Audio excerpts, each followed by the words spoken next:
Dear student, welcome my YouTube channel Kapardi knowledge class. तो आज हम आपके लिए लेकर आए हैं गृह विज्ञान का एंजिल का नियम पाठ है आपका शिक्षिका द्वारा प्रतिदर्श बजट प्रदर्शन, जिससे हमने लिया है एंजिल का नियम। तो आज हम देखेंगे एंजिल जो थे ये कौन थे और उन्होंने क्या नियम दिया है। इन्होंने पारिवारिक बजट से संबंधित नियम दिया है। तो देखते हैं। तो जर्मनी के ये अर्थशास्त्री थे डॉक्टर एंजिल ने समय समय पर एक प्रदेश की आबादी को 3 वर्गों पे, तो जर्मनी के ये एक अर्थशास्त्री थे डॉक्टर एंजिल। तो इन्होंने समय समय पे क्या किया कि प्रदेश की आबादी को 3 वर्गों अमीर, मध्यम और निम्न इनमें बांटकर इस बात का अध्ययन किया कि प्रत्येक वर्ग का मुख्य आवश्यकताओं पर हुआ व्यय यानी खर्च उसकी आय का कितना प्रतिशत होता है। इन्होंने क्या किया, एंजिल ने क्या किया कि एक प्रदेश की आबादी ले ली, कोई भी प्रदेश इन्होंने ले लिया, वहाँ की आबादी ले ली और उसके 3 वर्ग कर दिए, 3 पार्ट में उसको डिवाइड कर दिया। एक तो उच्च वर्ग इन्होंने कर दिया, एक मध्यम और एक निम्न श्रेणी, एक हाई और एक मीडियम और एक लो। 3 तरह की कैटेगरी इन्होंने बांटकर उसका अध्ययन किया। इन्होंने देखा कि जो प्रत्येक कैटेगरी है, जो प्रत्येक वर्ग है, उसका मुख्य आवश्यकताएं जो हैं, जो मेन आवश्यकताएं हमारी बहुत सारी होती हैं, लेकिन जो मेन आवश्यकताएं हैं तो वो उस पर कितना अपनी आय का व्यय करते हैं, जो भी उनकी इनकम है उसका कितना परसेंटेज वो खर्च करते हैं अपनी उन आवश्यकताओं पर। तो इसकी खोज का परिणाम नीचे की तालिका और खंभ चित्र में अंकित किया गया। खंभ मतलब बार चित्र होता है, उसमें इन्होंने प्रदर्शित किया है। बार चित्र ये इन्होंने पहले एक तालिका दिखाई है। तालिका में इन्होंने दिखाया है कि आवश्यकताएं जिन पर खर्च किया गया है, जैसे भोजन है, वस्त्र है, घर है, ईंधन है, प्रकाश है, स्वास्थ्य है, शिक्षा है, नौकर है आदि। तो वैसे तो मनुष्य की मूलभूत 3 आवश्यकताएं होती, रोटी, कपड़ा, मकान। तो पहले उसको रखा गया है, सबसे पहले रोटी की व्यवस्था यानी भोजन, फिर वस्त्र, फिर घर, फिर उसके बाद जैसे ईंधन है, प्रकाश है, स्वास्थ्य, शिक्षा, नौकर, ये सारी इन्होंने आवश्यकताएं ले ली हैं। फिर उसके बाद में इन्होंने 3 कैटेगरी जो बांटी है उसको इन्होंने ले लिया, निर्धन वर्ग यानी गरीब, मध्यम वर्ग यानी मीडियम कैटेगरी और धनी वर्ग यानी कि उच्च लोग हैं। फिर इन्होंने देखा कि वो अपनी आय का कितना प्रतिशत इन आवश्यकताओं पर खर्च करते हैं। तो जो निर्धन व्यक्ति है तो वो 60% अपनी आय का किस पे खर्च करता है, भोजन पे खर्च करता है, और मध्यम वर्ग 55% और धनी वर्ग 50%। तो आप देख रहे हैं जो गरीब वर्ग है, जो निर्धन वर्ग है, वो सबसे ज़्यादा इन तीनों वर्गों में से सबसे ज़्यादा ये भोजन पे खर्च कर रहा है, क्योंकि इसको मेन सबसे पहले पेट भरना होता है, पेट भरना इसका ज़रूरी होता है। फिर मध्यम वर्ग, फिर उसके बाद धनी वर्ग, फिर उसके बाद में ये वस्त्र पे खर्चा करते हैं 18%। इसमें सबका प्रतिशत बराबर है, जैसी जैसी वो इनकम करते हैं उसी हिसाब से अपना वस्त्र पे खर्चा करते, तो सबकी बराबर है। फिर इन्होंने घर पे भी जो है सबका बराबर प्रतिशत आप देख रहे हैं 12% है। फिर ईंधन और प्रकाश पे भी इन्होंने सब बराबर रखा हुआ है, सब 5% है।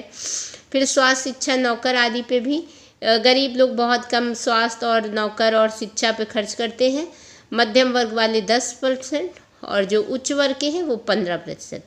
तो अब इन्होंने ये दिखाया है कि एंजिल्स के मतानुसार, जो एंजिल हैं उनके हिसाब से आय में वृद्धि के साथ साथ भोजन पर क्या होता है, खर्च का प्रतिशत क्रमशः घटता जाता है। अब इसमें आपने देखा कि भोजन जैसे जैसे इनकम बढ़ी वैसे भोजन का प्रतिशत कम, पहले 60 था, फिर 55, फिर 50, और विलासितापूर्ण आवश्यकताओं पर व्यय का प्रतिशत बढ़ता जाता है। अब इन्होंने खंभ चित्र से दिखाया यानी बार चित्र से दिखाया है, तो उसी चीज़ को इन्होंने यहाँ पे दिखाया। अब जैसे ये बार चित्र हम जब बनाते हैं तो एक स्केल इधर हमने खींची लाइन और एक इधर खींची, तो एक पर इन्होंने वो दिखाया है प्रतिशत दिखाया हुआ है, एक पे मुख्य आवश्यकताएं दिखाई हुई हैं। तो यहाँ 10, 20 ये ग्राफ पे बनता है, ग्राफ पेपर आता है, उसके अकॉर्डिंग बनाया जाता है। खाने के एक जो आपका ग्राफ होता है उसमें 10 खाने बने होते हैं, तो उसी हिसाब से 10 खाने ले के इन्होंने प्रतिशत बनाया। फिर उस हिसाब से इन्होंने दिखाया कि जो वो उच्च वर्ग है वो 50% और मध्यम वर्ग 55 और उच्च वर्ग 60%। और वस्त्र पे सबके बराबर है, मकान पे सबके बराबर है, ईंधन और रोशनी पे सबके बराबर है। शिक्षा स्वास्थ्य नौकर पे देखिए 15 है इनका, और इनका 10, इनका 5। और धनी वर्ग इन्होंने इस तरह से दिखाया है लाइन से, और मध्यम इन्होंने ऐसे दिखाया है, और मजदूर वर्ग को इन्होंने ब्लू कलर से दिखाया है ग्राफ में। तो ये हो गया आपका बार ग्राफ। अब देखते हैं क्या इसका इन्होंने विश्लेषण किया है, क्या बताया है। तो दिए हुए आंकड़ों और खंभ चित्र में आप स्पष्ट देखते हैं कि व्यक्ति की आय जैसे जैसे बढ़ती है उसके परिवार का भोजन पे खर्च जो है व्यक्ति की आय जैसे जैसे बढ़ती है उसके परिवार का भोजन पर खर्च बढ़ता जाता है। परंतु भोजन पर आय का प्रतिशत व्यय कम होता जाता है। प्रतिशत व्यय जो होता है मतलब जो परसेंट में निकालें तो वो खर्च कम होता जाता है। आय के बढ़ने के साथ साथ वस्त्रों, मकान के किराए तथा उसकी साज सज्जा पर भी खर्च बढ़ता है, परंतु प्रतिशत उतना ही रहता है। शिक्षा, स्वास्थ्य, मनोरंजन आदि पर धनी व्यक्ति का प्रतिशत व्यय निर्धन व्यक्तियों की अपेक्षा कहीं अधिक होता है। जैसे भाई अब जो उच्च वर्ग के लोग हैं वो शिक्षा पे ज़्यादा खर्च करते हैं, स्वास्थ्य पे खर्च करते हैं ज़्यादा, और नौकर वोकर पे भी खर्च करते हैं। और गरीब जो है तो वो शिक्षा उसको इतना ज़्यादा एजुकेशन का नहीं, हेल्थ के प्रति भी वो ज़्यादा सजग नहीं रहते हैं। और सर्वेंट तो वो नहीं रखते हैं, सर्वेंट वो खुद ही सारे काम करते हैं। तो एंजिल्स के सिद्धांत के अनुसार एक डॉक्टर यानी धनी वर्ग की आय 16,000 प्रति माह, ये 16,000 ऐसे दिया है। डॉक्टर की आय बहुत ज़्यादा होती, 16,000 ऐसे समझाने के लिए आपको दिया है। 16,000 उसको प्रति माह मिलती है। और एक अध्यापक जो कि मध्यम वर्ग है उसको 8,000 तथा एक श्रमिक जो है उसको 3,000 प्रति माह यानी कि पर मंथ उसको मिलती है। तो यहाँ आप देख रहे हैं कि जो अमीर है वो 16,000 पा रहा है, फिर मध्यम वर्ग वाला जो है 8,000, और जो गरीब है वो 3,000 पर मंथ पा रहा है। इस स्थिति में इन तीनों वर्गों के परिवार के पारिवारिक बजट का स्वरूप निम्नवत होगा। अब इन्होंने इसी को ऐसे बनाया है, जैसे यहाँ पे खर्चे की मदे मतलब किस किस पे खर्च हुआ है। और श्रमिक वर्ग 3,000 जो कि मंथली इनकम करता है, और मध्यम वर्ग जो कि 8,000, और धनी वर्ग जो कि 16,000। अब इन्होंने सबका पैसे के अकॉर्डिंग, उसमें आपने प्रतिशत देखा था, अब इन्होंने इसमें पैसे से दिखाया है, रुपये से। तो भोजन पे ये मान लीजिए 1,800 खर्च करते हैं जो 3,000 पा रहे हैं, और जो 8,000 वो 4,400, क्योंकि 55% था ना। और ये जो है अपना 8,000 खर्चा करते, 16,000 पाते तो 8,000 खर्चा करते हैं, आधा यानी 50% अपनी आय का खर्च करते हैं।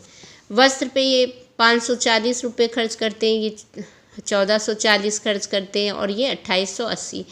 आवास पे भी ऐसे ही सबका आप देख लीजिए, इस तरह से ये लोग इन चीज़ों पर खर्च करते हैं। तो एंजिल्स ने जो सिद्धांत दिया था, ऐसा नहीं कि कोई भी सिद्धांत देता है तो वो उसको सब सही मान लेते हैं, उस पर आलोचनाएं भी होती हैं। कोई भी बात होती है वो हर परिस्थिति में लागू नहीं होती है। कोई आपने बहुत सारे स्लोगन देखे होंगे, उच्च विचार देखे होंगे, उपदेश देखे होंगे, बहुत लोग अपने स्टेटस पे तरह तरह के उद्देश्य और उपदेश और ये सब लगा देते हैं, लेकिन वो चीज़ें हर किसी व्यक्ति पे फिट नहीं बैठती है। तो उसी तरह यहाँ पे भी जो एंजिल्स ने सिद्धांत दिया वो अपने मतानुसार दिया, लेकिन वो सभी के ऊपर सटीक नहीं बैठती है। तो कुछ लोगों ने इस सिद्धांत की आलोचना भी की, आलोचना मतलब बुराई भी की। तो डॉक्टर एंजिल द्वारा प्रतिपादित पारिवारिक बजट के सिद्धांत में कुछ कमियां हैं, लोगों ने कहा उसमें कुछ कमियां हैं, तथा वर्तमान परिस्थिति में इस सिद्धांत को व्यवहारिक दृष्टिकोण से उपयोगी नहीं कहा जा सकता।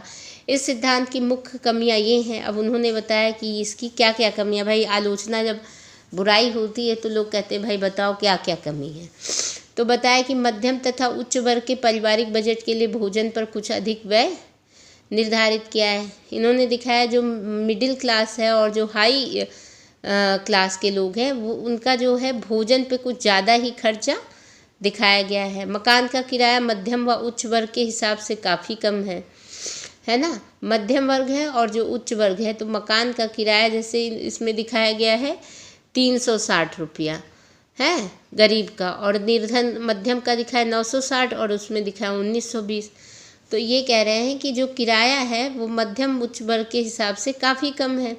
मकानों पर उच्च एवं मध्यम वर्ग को बहुत अधिक खर्च करना पड़ता है। जो मिडिल क्लास हैं और जो हाई वर्ग के हैं उनको अपने घर पे ज़्यादा खर्च करना पड़ता है। जैसे अगर किराए का भी लिया है तो मिडिल क्लास को ज़्यादा खर्च देना पड़ता है, बहुत ज़्यादा प्रतिशत तो खर्चे में ही, किराए में ही खर्च हो जाता है।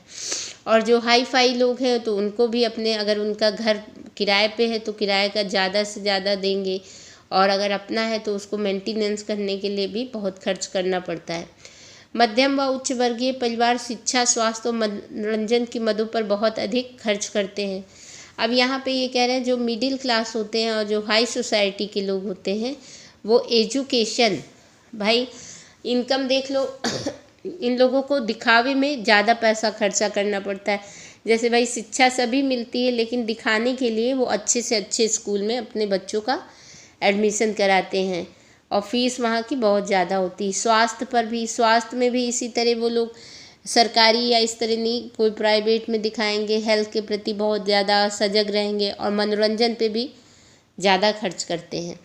एंजल के सिद्धांत के अनुसार परिवार की आय बढ़ने पर भी प्रकाश व्यवस्था पर व्यय का प्रतिशत मान्य नहीं होता है, परंतु व्यवहार में देखा जाता है कि आय में वृद्धि होने पर प्रकाश व्यवस्था के व्यय के प्रतिशत में भी वृद्धि होती है।